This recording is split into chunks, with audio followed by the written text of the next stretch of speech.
Tonight we're focusing in on Zoom with Galaxy AI on the new Samsung Galaxy S24 Ultra. Ah, a baby tiger. Check out his claws as he prepares to pounce on that frog.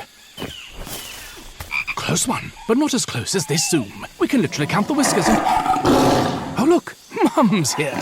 Good thing I'm nowhere nearby. Go wild with Galaxy AI on the new S24 Ultra and zoom in on the epic day or night. Get yours now at Samsung.com.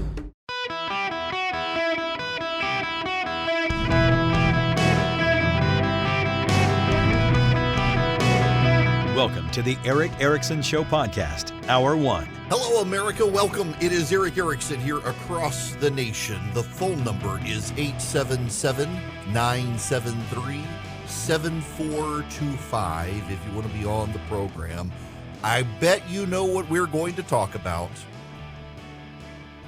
Turns out the lab leak theory just might be right, as we've known all along. Can we just step back for just a minute, please? We'll get into the Wall Street Journal report and the media reaction, all of that stuff. But let's go all the way back. The original theory that was floated out there was that China has wet markets, and that these wet markets where you buy these endangered animals to feast upon and whatnot. And there was a theory that the coronavirus had jumped from a bat through people, possibly buying bats or buying animals that had been bitten by bats or some such. There are lots of animals that give off lots of diseases that the Chinese love to eat or some such at these wet markets. And what was so weird at the time is when Tom Cotton was one of the very first people to advance the idea of the lab leak, the media thought it was really racist to suggest it had come from a lab, but not racist at all to suggest it had come from a backwoods diet in Wuhan, China. To be fair to people at the time, I really do want you to understand this. To be fair to people at the time, there had been a number of disease outbreaks that had come from these wet markets in China. And so it was a logical assumption that COVID had also come from the wet markets in China. It was a logical assumption, but it was not the only assumption. Unfortunately, the media decided that if you wanted to assume a lab, you were assuming something deeply nefarious and racist, as opposed to the wet market, which they said wasn't racist. You do have to keep that perspective that, yes, the reason the wet market was somewhere that they thought it was plausible that this virus came from was because of the history of viruses coming from these wet markets that the Chinese were increasingly regulating because they had the potential to inflict diseases upon humanity coming from animals. It was a real theory, and it had real credibility and a real history.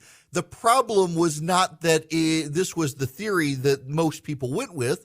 The problem was that so much of the media and the Democrats precluded even the suggestion that maybe the virus had come from a lab through an accident. No one suggested at the time, by the way, that it was an intentional leak from a lab, other than a few fringe people. Here's Tom Cotton. This is how it was handled when Tom Cotton suggested that because of China's duplicity and dishonesty, we couldn't be dismissive of the idea that this had escaped the Chinese bioweapons lab, which, surprise, happened to be in Wuhan, where this virus originated. Here's the headline and the subheadline. Senator Tom Cotton repeats fringe theory of coronavirus origins. Subtitle, scientists have dismissed suggestions that the Chinese government was behind the outbreak, but it's the kind of tale that gains traction among those who see China as a threat. The rumor appeared shortly after the new coronavirus struck China and spread almost as quickly that the outbreak now afflicting people around the world had been manufactured by the Chinese government. The conspiracy theory lacks evidence, but has been dismissed by scientists. but it has gained an audience with the help of well-connected critics of the Chinese government, such as Stephen K. Bannon, President Trump's former chief strategist. And on Sunday, it got its biggest public boost yet. Speaking on Fox News, Senator Tom Cotton, Republican of Arkansas, raised the possibility that the virus had originated in a high-security biochemical lab in Wuhan, the Chinese city at the center of the outbreak. We don't have evidence that this disease originated there, the senator said. But because of China's duplicity and dishonesty from the beginning, we need to at least ask the question to see what the evidence says. And China right now is not giving evidence on that question at all.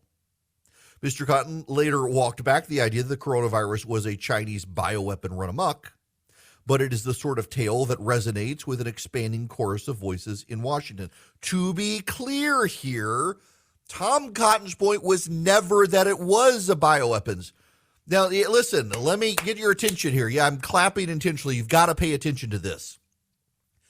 Senator Tom Cotton of Arkansas never, ever suggested that the coronavirus had come from a Chinese bioweapons laboratory as a bioweapon released into the world. The media chose to interpret his words that way because the media is used to interpreting Republicans' words in the worst possible way. And he did not walk back suggesting that it was a bioweapon being released. What he did was clarify. He did not mean to suggest it was a bioweapon. It was that this lab studies these sorts of viruses and it could have accidentally been released. The media, however, refused to report accurately what he said. And then when he had to clarify what he said so the media would accurately report it, they accused him of walking something back that he never actually said. They just wanted to accuse him of lying. Ted Cruz, shortly thereafter, suggested the Washington Post was abandoning all pretense of journalism to produce Chinese Communist Party propaganda. If reporters submitted this video in a freshman logic class, it wouldn't receive a passing grade. Let's review the facts. And he was commenting on a video from the Washington Post trying to explain the wet market produced virus, and also dismissing the idea that the leak was possible. And the Washington Post went overboard using Chinese Communist Party talking points on how secure the lab was and how impossible it was for the virus to get out of the lab. And Glenn Kessler, the in-house fact checker for the Washington Post, tweeted, "I fear Ted Cruz missed the scientific animation in the video that shows how it is virtually impossible for this virus jump from the lab, or the many interviews with actual scientists. We deal in facts, and viewers can judge for themselves." Angela Rasmussen is a virologist at the Vaccine and Infectious Disease Organization at the University of Saskatchewan. She penned a piece and said that pushing the lab leak theory was not only unsupported, it was dangerous, it was racist to do. And they, of course, were not alone. Democrats and the media together screamed. Well, 4 American governmental entities, including the National Intelligence Panel, still think that COVID-19 did not originate from this bioweapons lab in China. However, one of the entities that has changed its mind on this and joined the FBI has long maintained it was leaked from the bioweapons lab. The Energy Department has changed its mind upon an assessment. It's new intelligence. The Energy Department now joins the Federal Bureau of Investigation in saying the virus likely spread via a mishap at the Chinese laboratory. The Energy Department had previously been undecided. According to a classified intelligence report to the White House, it has now determined it was most likely a leak from the lab. The Energy Department is perhaps the most significant. Do you know what the Energy Department actually does? The Energy Department doesn't actually handle our power grid. The Energy Department handles America's nuclear arsenal and its nuclear material. And not only that, the Energy Department also maintains a network of national laboratories that do research into biological weapons and warfare. You wouldn't think the Energy Department is involved in biological weapons, but the Energy Department is. In fact, the Energy Department has its own little secret intelligence group and police force. You know, Rick Perry was the Secretary of Energy. He's a good friend of mine. Rick Perry wanted to end the Department of Energy in that debate in 2012 where he forgot one of the three departments he wanted to get rid of. Commerce, Education, Energy was the third department. It's the one he forgot. Ironically, it's the one he became the secretary of. He told me one time he was in an airport in Rome and a guy came up to him and said, "Mr. Secretary, I want to introduce myself. I'm your liaison to Interpol." And he says, my what? He says, the guy says, "I'm your liaison to Interpol," and explained to him. And he says, "I had no idea I had like this internal police force and intelligence group." He says, I had no idea the Department of Energy did the stuff that it did. He says, "People think I handle the power grid or something." He says, "I'm handling nuclear arsenal, bioweapons labs, and things like that. That's what the Department of Energy does." It is the Department of Energy's expertise. And so when the Department of Energy, which has its expertise in this field, has its intelligence officers do an assessment and determines based on scientific expertise that it probably was a leak from a bioweapons laboratory in China, you should pay attention. All of you people out there who are obsessed with credentials and you only want credentialed people to give you their opinion, the Department of Energy is the most credentialed department in the federal government to offer an opinion on a leak from a bioweapons laboratory because that's what the Energy Department oversees.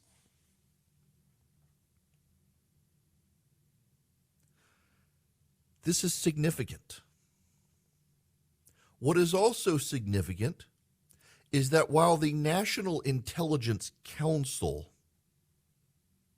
suggests the virus still came from an infected animal, the Central Intelligence Agency and another agency that officials will not name remain undecided between the lab leak and the natural transmissions theory. The CIA is not down with the National Intelligence Council's assessment. It hasn't said it rejects it, but what's notable is it says it's not on board with it. And then another classified intelligence agency we don't know about says the same thing. They're not down with the natural transmission. The larger issue here, though, is so much of the press and so many Democrats worked together for so long to silence anyone who suggested the weapons laboratory leak. They shamed Tom Cotton as a racist. They heckled Ted Cruz as an idiot. They told us it was dangerous and racist to suggest it. Think about this. These people actually argued it was more racist to suggest a bioweapons laboratory leak on accident than to suggest the Chinese were eating crazy animals in a wet market and that's what caused the disease. No, it's the weapons lab that's racist, not thinking about what the Chinese are eating.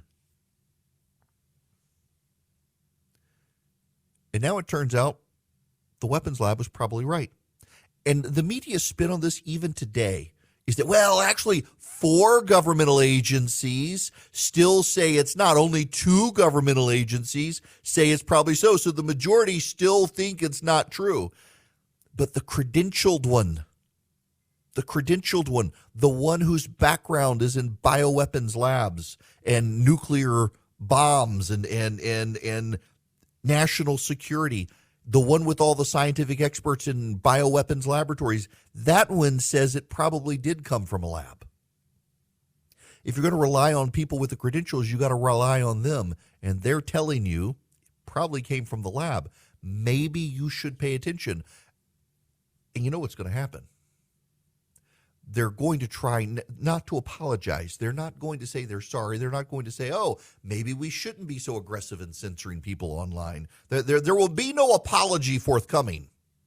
In fact, what they will do is just move the goalposts and say, no, we never did what we actually did, because they don't have the basic level of humility, self-awareness, or even self-reflection to be able to acknowledge they got it wrong and also understand why so many people no longer trust any of them.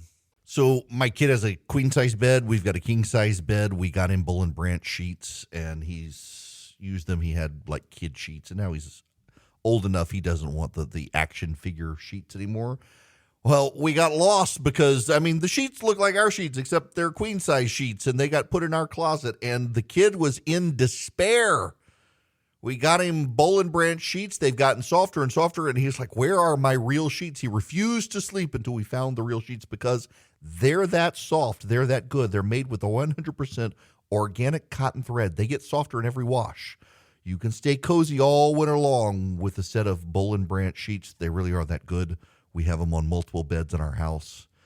My goodness, seriously, my kid, he's finally like, my sheets are for kids. I'm grown up now, and it's just a step of quality above what he had, and now he's like, can't sleep without these sheets.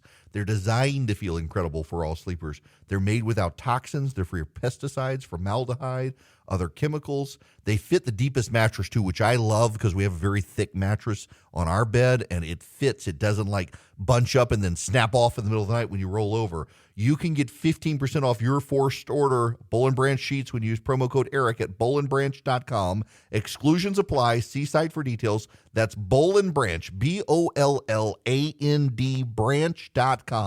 The promo code is ERIC, ERICK. Welcome back. Delighted to have you guys with me today. The phone number is 877-973-7425. Very quickly, I want to make sure you know, if you text ERIC, ERICK, to 33777, you can get the links to follow me all over social media, get the live stream, get the podcast. The most important one is the top link for the daily email that you can also subscribe to. If you did, you'd see all these headlines in there today about this stuff. I'm not done talking about this, by the way, because there is more, much more out there. And I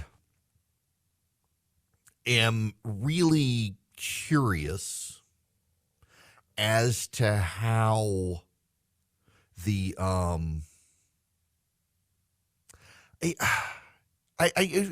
well, here's what I'm getting at. I'm sorry. Let me just explain this one to you. I have continued to say for a very long time that the media is enslaved to their own hatred and prejudices of the right these days. They're not a free press. They're not a free press at all. What they are is a press that is so far to the left, they are captured by their hatreds, their hostilities, their bigotries, and their prejudices against people who are not like them. And the people who are not like them tend to be conservative, Christian, Republican. And the result of all of this is that the media lacks any sort of self-awareness, any sort of appreciation that maybe they got something wrong when it comes from conservatives. I can spend all day long pointing out what the media got wrong.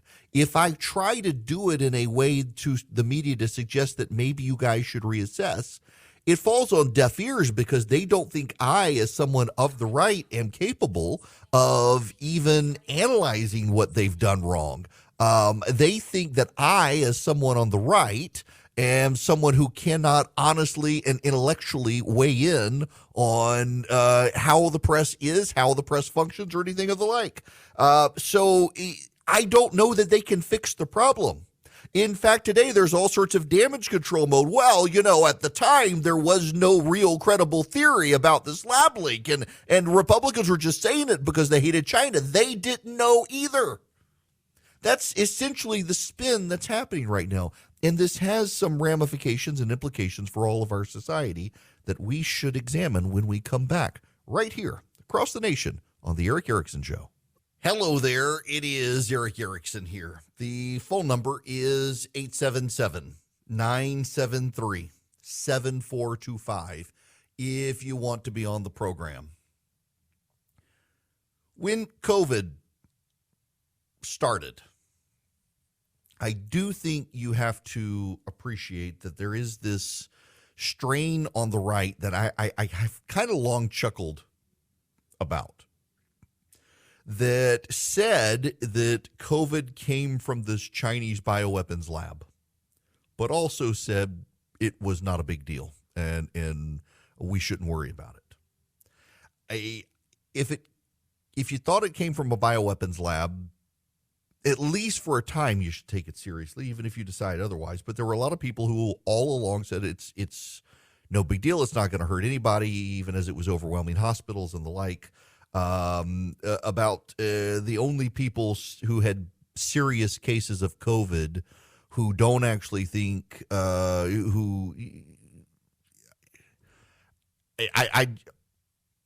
don't know. I'm flummoxed with the people who really believed it was from a bioweapons lab, and also concurrently at the same time from the very beginning said, you know what, it's no big deal, ignore it. It's easy for them to say they didn't die of it. And that has long frustrated me about friends of mine on the right who were highly dismissive of this, even as hospitals were being overwhelmed in the beginning. It was making people very sick. Now, I say this from the vantage point of being 2 hours north of Albany, Georgia. A lot of people who, in fact, the people I know the most who are most insistent it was never an issue are the people who did not live in areas that were dramatically impacted by it. Being in Middle Georgia, being 2 hours from Albany, Georgia, where COVID killed a great many people, it's hard for me to be dismissive of it. Being the husband of a wife with lung cancer, it's hard for me to be dismissive of it. However, that being said,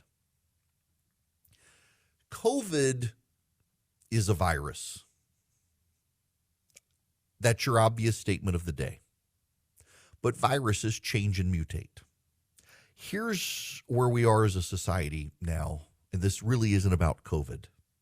This is about far greater things than this virus. Early on, they told us not to wear masks. And it turns out at the time they were lying. I had on Donald Trump's Surgeon General. And I asked him, why did you change your opinion on masks? And he essentially admitted they were afraid there would be a run on masks. First responders needed them the most. And so they had to tell people masks weren't necessary so that people wouldn't rush out and get them out of the supply chain when first responders needed them. And then once first responders had enough, they were willing to say, okay, now wear masks. I am one of those people who insisted early on that, yes, we should be wearing masks. The experts want us to wear masks. That masks don't necessarily keep all the particulate out, but it can adjust the airflow so much. I believe the experts. The experts turn out over time to have been dramatically wrong. Some of them say it's because the virus is a virus and it evolves and mutates, and the particulate matter into which the virus transmitted was smaller and smaller and smaller. At this point, it is safe to say masks don't do any good. I have most of my friends very much are insistent that they never worked all along. I notice now, by the way, that there are a lot of people on the left say, well, we got to put the masks back on because of the flu. We never wore masks for any flu outbreak in this country ever. People get the flu shot. And you know what? You don't get the flu typically when you get the flu shot. You tell people to put on their masks, why bother getting the flu shot? You're undermining your cause. The larger issue here, however, is that the Surgeon General would not use the words, but essentially admitted at the time when they were telling people not to wear masks, and then they flipped, that they were lying. They were lying. Dr. Fauci has always maintained that the U.S. government was not funding gain-of-function research at this lab in Wuhan. We now know the government, through proxies, kind of was. In fact, we've known that for a while, and he very much ended his career in government still insisting it wasn't true. But we know it actually is kind of true. We know a lot more as well, though. We know that much of what was said the whole time turned out to be lies. Much of what was said the whole time turned out to change, and this is one of the important parts that not enough people on the right are willing to recognize or appreciate, is that some of it changed not because they were lying, but because the virus evolved and mutated. The problem is that many of the experts weren't willing to acknowledge and humble themselves and say, yes, this was true then, but the virus has changed, and so that's not true now. They didn't want to do that. So many of the experts did not want to acknowledge changes, did not want to acknowledge changes in research, did not want to acknowledge better research, did not want to acknowledge viral mutations. They didn't want to do any of that. They just wanted us to do what they said. It became not about what was the information necessary, but about their ability to control us. And one of the great deviations in COVID over time was that so many of the experts whose job had been to give us information so that we could make up our mind into how we wanted to live our lives, instead decided we had to do what they told us to do. It was no longer about giving Americans information so Americans could decide how to lead their lives. It was about listening to the experts and doing what the experts said for us to do, whether or not we wanted to do it or not. It was one size fits all, damn your approach unless you follow the experts. And if you didn't follow the experts, there was an entire chorus of the media and progressive activists online willing to bully you, shame you, and shut you up by getting your Twitter account turned off. And it turns out so much of what they said the whole time was wrong, including the lab leak theory. Now, even the New York Times is running pieces questioning all the data on masks. Now, the New York Times and the Washington Post, CNN, and other major media outlets are finally saying that your natural immunity is as good or better than the vaccine. You know, this was one of those early on things that even I was talking about at the time. My position on getting the vaccine was that given my wife's cancer in my household, it was actually the smart approach for us to get the vaccine, because if we got it, it would be a lesser case. We probably would not get it, and we would be doing my wife a favor. But I got into arguments one time with someone who was a professor at an academic institution that will go nameless, who called into the show and was very upset that I said, you know, typically with viruses, bacterial infections, you get some immunity by getting sick. And if you've gotten COVID, you probably don't need the vaccine. And this academic person from this academic institution was furious at me and interpreted it as me telling people not to get the vaccine, as if it was vaccine denialism.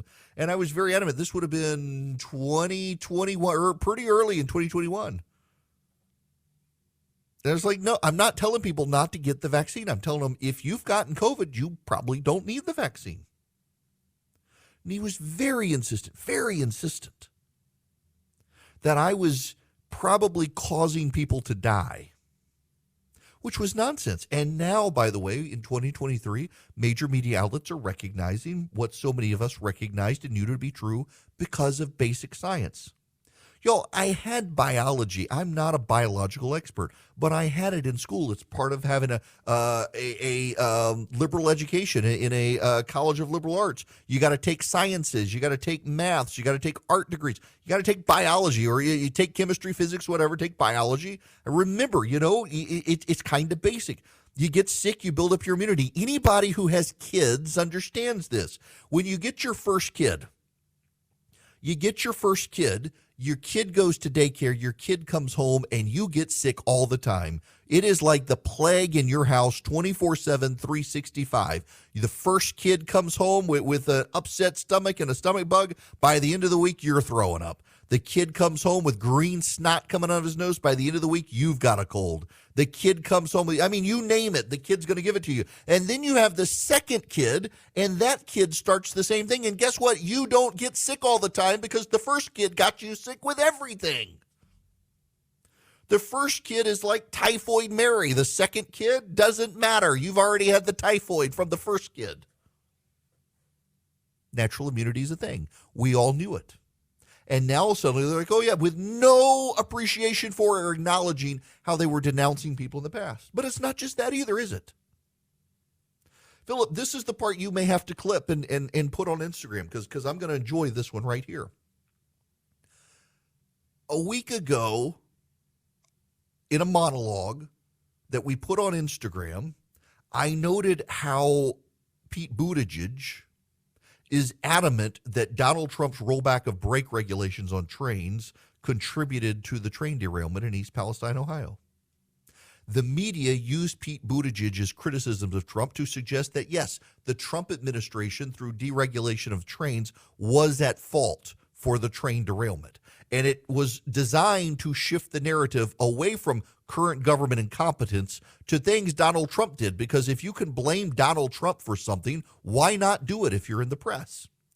The chair of the National Transportation Safety Board, the independent federal agency that examines these sorts of disasters, was on CNN this weekend and said, actually, the brake regulation rollback had nothing to do with this. Nothing.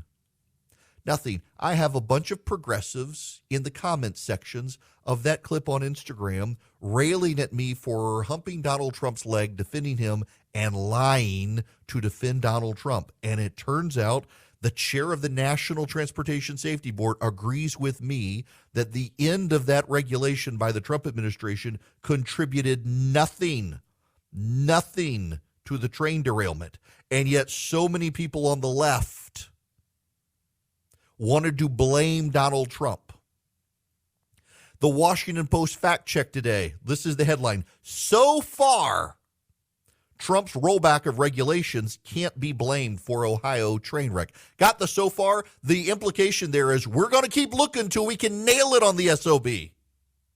They're just trying to find a way for Trump to be blamed for the train derailment. It's not so.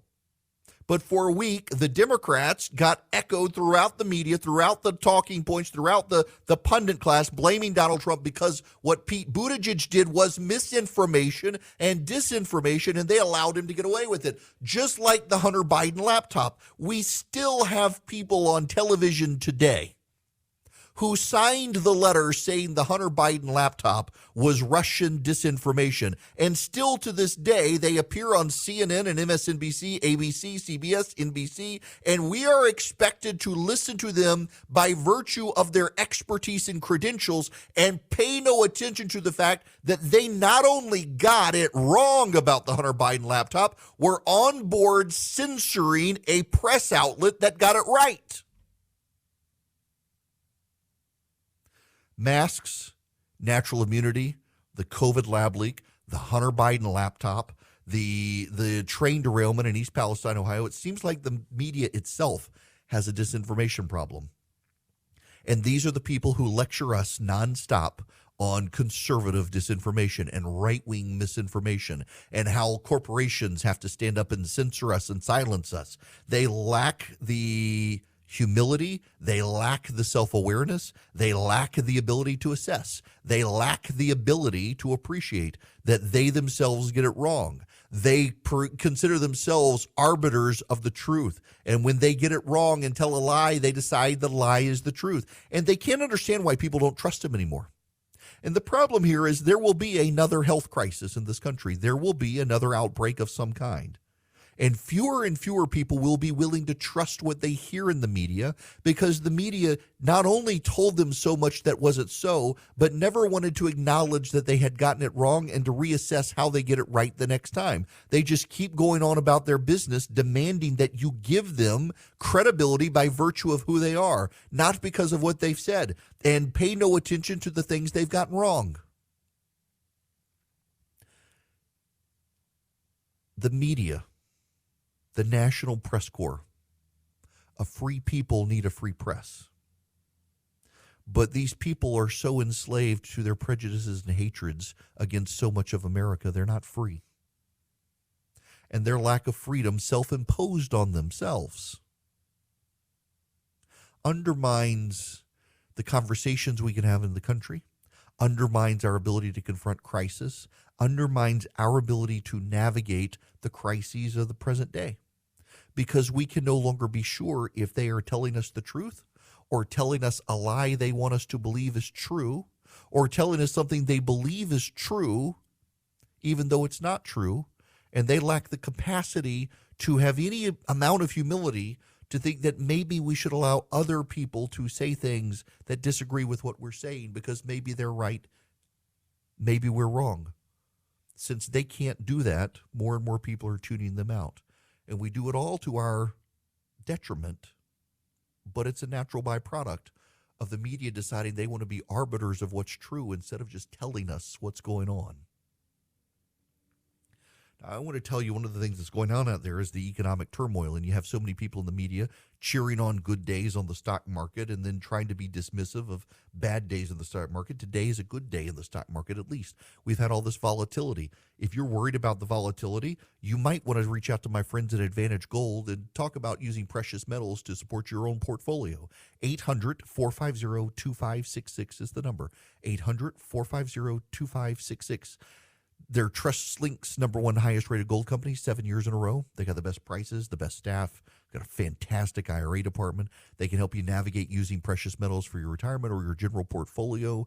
They can give you a free gold IRA investment kit that tells you what you need to know. They're highly educational. They want to answer your questions. 800-450-2566. That's 800-450-2566. Don't sit idly by while the stock market, inflation, everything that's going on wipes out your savings and retirement, your investment. Don't wait to call them. If you have questions about using gold at all, 800-450-2566. Welcome back. It is Eric Erickson here. Hey, don't forget, if you text DATA to 33777, you can get the daily email, and you can get 15% off the paid one if you follow that link by texting DATA to 33777. All right, phone lines are open, 877-973-7425. Woody Harrelson was on Saturday Night Live this weekend. I don't watch Saturday Night Live anymore. It's not very funny, but they had on Harrelson, and he made some joke about COVID and lockdowns. And, well, the headline at Rolling Stone is, quote, Woody Harrelson spreads anti-vax conspiracies during SNL monologue. That's right. This is one of the weird things. Rolling Stone used to be the vanguard of the counterculture. And over the last number of years, it has become very authoritarian left. It is an enforcer of left-wing beliefs. It is an apologist for progressive politicians. And anyone on the left who is countercultural, seeks to deviate from the prevailing talking points of the day, Rolling Stones shames and shuns and condemns and blasts. And given the magazine's history of getting things wrong, like the University of Virginia rape story and the like, maybe Rolling Stones should be a little more humble and maybe go back to being a little more counterculture. It's kind of weird now how it seeks to preserve a left-wing social status quo as opposed to fighting against the man. It has become what it used to loathe, which is kind of a fascinating role reversal. With Lucky Land Slots, you can get lucky just about anywhere. Dearly beloved, we are gathered here today to... Has anyone seen the bride and groom? Sorry, we're here. We were getting lucky in the limo and we lost track of time. No, Lucky Land Casino, with cash prizes that add up quicker than a guest registry. In that case, I pronounce you lucky. Play for free at LuckyLandSlots.com. Daily bonuses are waiting. No purchase necessary. Void where prohibited by law. 18+. Terms and conditions apply. See website for details.